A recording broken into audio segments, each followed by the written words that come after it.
Tigas no.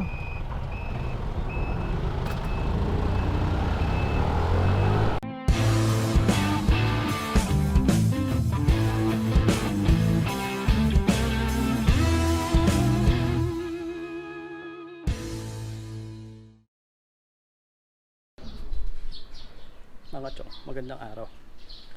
At dahil hindi tayo nakapasok ngayon, samahan nyo na lang ako magkalikot.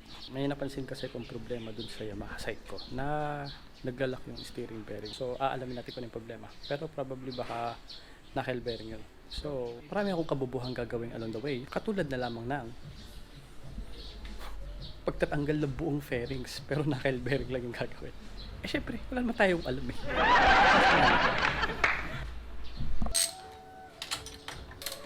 Simulan natin syempre sa pagtanggal ng T-post.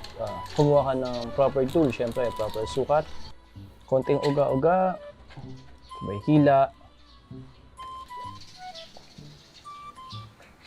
Tapos tanggalin yung rubber cover, syempre. Kukuha tayo ng sisil para tanggalin yung lock. 2 pirasong lock yan .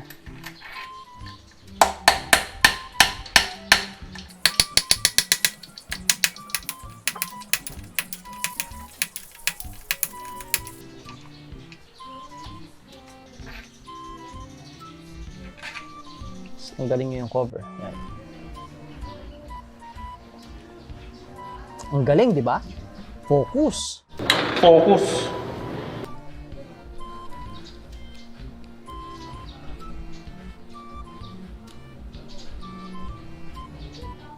So, titignan natin kung may mga damage ba yung bearing. Tapos, ito naman yung ilalim na part ng bearing. Lalagyan ko ng salo yung makina para mahugot ko yung telescopic. Kaso, kailangan kong tanggalin itong brake caliper para mahugot yung buong telescopic. I mean, buong T-post. Eh, wala akong pantanggal ng ganun tools. Kaya ang tatanggalin ko na lang eh yung brake master.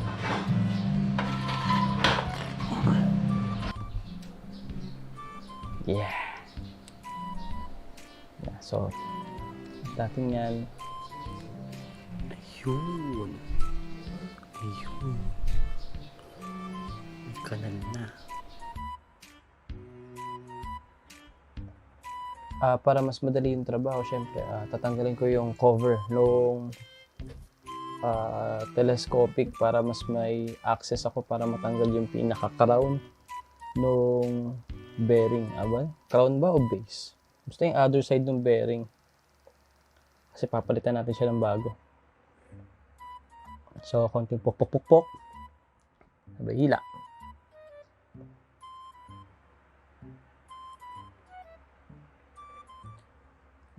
So, ayun na nga, kung makikita nyo yung mga makintab na parts, so ibig sabihin may mga kanal na yung portion na yan. Diyan nag-i-stop yung mga bearing kaya naglalaki manubela. Siyempre, ito na yung bago natin bili na bearing. Binili ko siya sa Posh. May ibang brand kaso gahol na ako sa oras kaya ito na lang yung binili ko sa Posh. So tatanggalin natin yung other side ng bearing ulit na nakakabit dun sa ilalim. Gagawin din natin yung sa ibabaw para makabit yung bagong bearing syempre.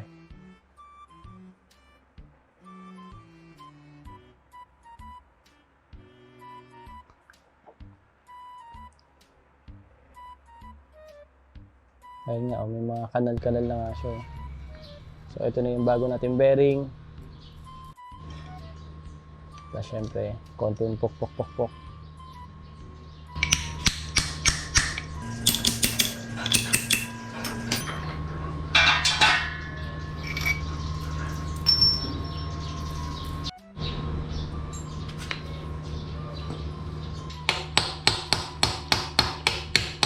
Ayan, so ikakabit na natin yung base ng bearing dun sa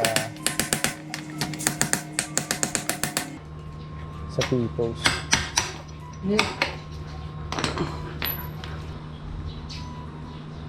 Gagawin din natin sa ibabaw, syempre.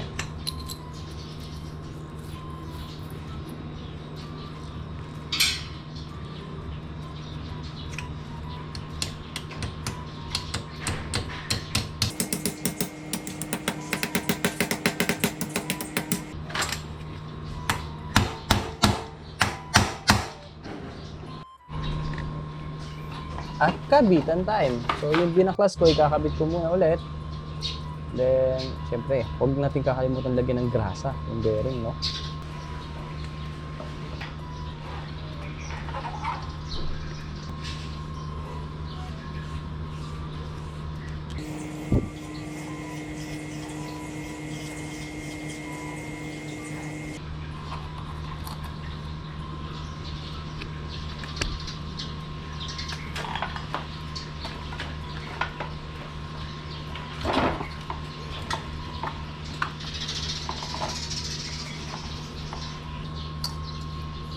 Okay, cover.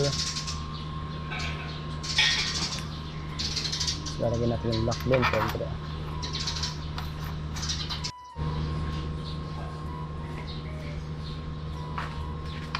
At huwag kakalimutang higpitan. O, ba't paluwag yan?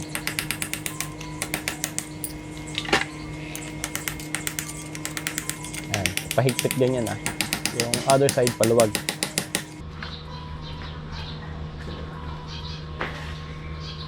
Tapos yung isa din, syempre.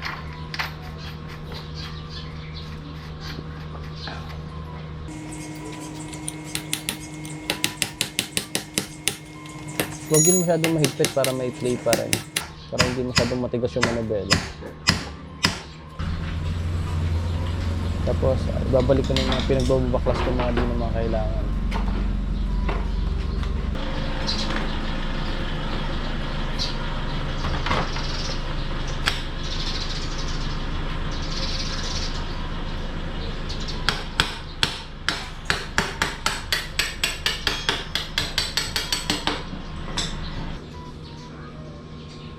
Pati yung brake master na hindi naman dapat kailangan, babalik na rin natin na binaklas ko.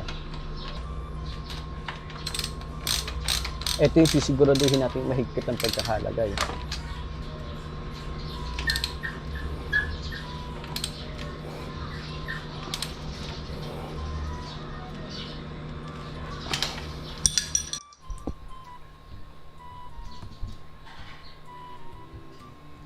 Actually, tapos na tayo.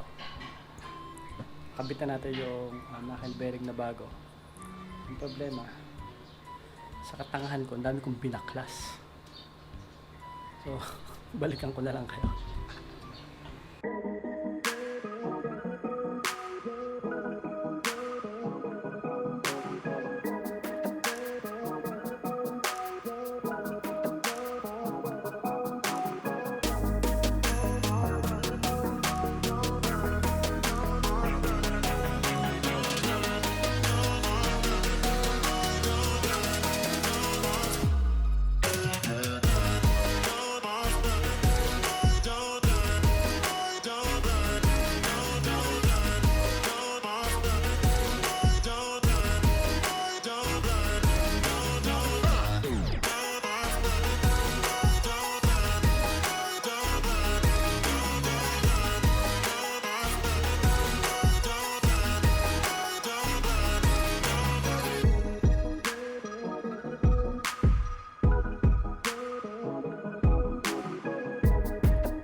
Alright, so tetestingin natin syempre kung smooth ba, hindi matigas. Tapos, ini-start ko siya at ito-testing ko para malaman ko ba kung naiipit yung throttle cable, kasi baka may tendency na habang nililiko mo, nababanat yung throttle cable, biglang magtataas yung idle. So, delikado rin yun.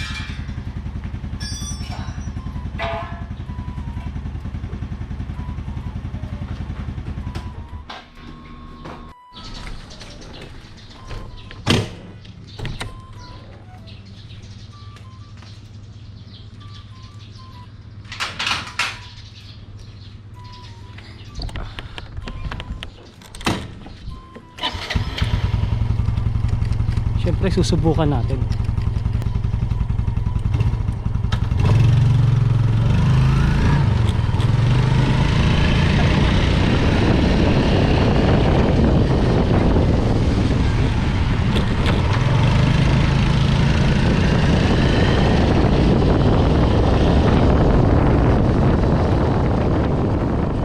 Alright mga chong, thank you for watching. Successful yung pagpapalit natin ng knuckle bearing ng ating Yamaha Sight. Kita-kits tayo sa mga susunod na DIY natin. Ride safe. Adios. Yeah.